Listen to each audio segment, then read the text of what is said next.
So what's up mga ka-action? Welcome back naman sa ating panibagong video, panibagong reaction mga ka-action, mga kakampeng.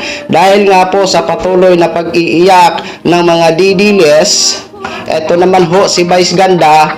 Ito naman po, may panibago naman siyang pang-aasar sa mga DDS. Kasi alam naman po natin, nag-trigger ang DDS dahil nga po sa naging joke ni Vice Ganda doon sa concert na kasama ang Asia Songbird na si Regine Velasquez regarding po sa Jitski.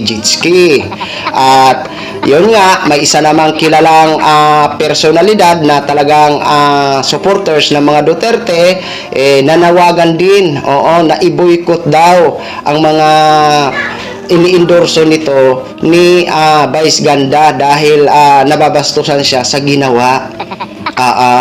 Pero kung ang kanilang mga iniidolo magsalita na hindi kaaya-aya, abay, wala lang sa kanila. 'Di ba? Pa-smile-smile lang sila.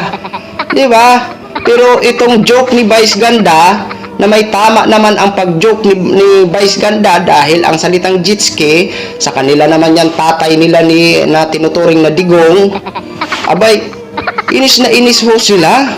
Oo, at doon nagsimula ang pag-trigger ng mga DDS. Kesyo boycott ang McDo, kesyo unfollow. Gaano ba kayo karami na nawala kay Vice Ganda?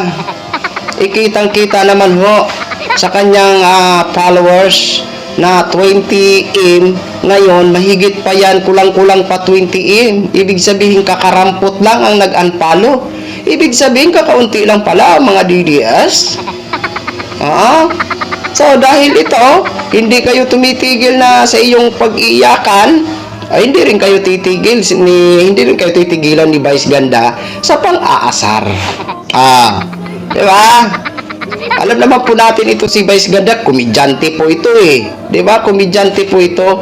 Kaso lang nasaktan ho sila sa naging joke nga ni Vice Ganda. So ito ho mga ka-action, mga kakampeng. Panoorin po muna natin itong video clips na kung saan maaasar naman lalo nito ang mga didilis. Kaya, diba? At dahil sa pasasalamat sa pagmamahal nyo, lahat kayo rito inilibre ko sa McDonald's na.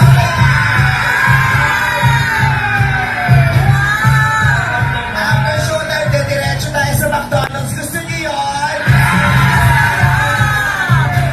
Dahil love nyo ako at love ko kayo, love ko to. Yun na ho mga ka-action, mga kakamping na ko, Vice. Baka mamaya sobrang inis na talaga ang DDS dyan sa ginagawa mo, Vice. Diba? Pero wag kang mag-alala, Vice. Mas marami ang supporters mo kaysa naiinis sa'yo. Maniwala ka, Vice. Isa na ako dyan na suportado kita, Vice. Diba? Hayaan mo yung mga didilis. Hanggang ano na lang yan sila. Hanggang iyak-iyakin na lang yan sila. Mga iyakin kasi yan, Vice Ganda. Diba? Alam natin kayang-kaya yan, bayaran ni Vice Ganda yung mga lahat ng staff na kasama niya dyan at kakain sila sa McDo.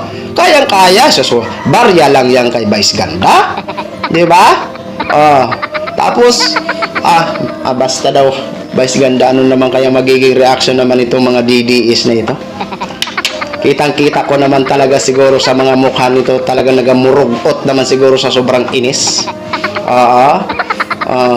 Diba? Hindi talaga ito si Vice Ganda, talagang palaban po yan. The way na binabas yan, dinididman niya lang ang nambabas. Patuloy po talaga yan mang-aasar sa inyo mga DDS. Diba? Yun lang ho mga ka-action, mga kakamping no, share ko lang ho sa inyo. Maraming salamat po sa ating mga viewers Luzon, Visayas at Mindanao all over the world. Ako po ang inyong lingkod, si Action Man. Have a good day, everyone.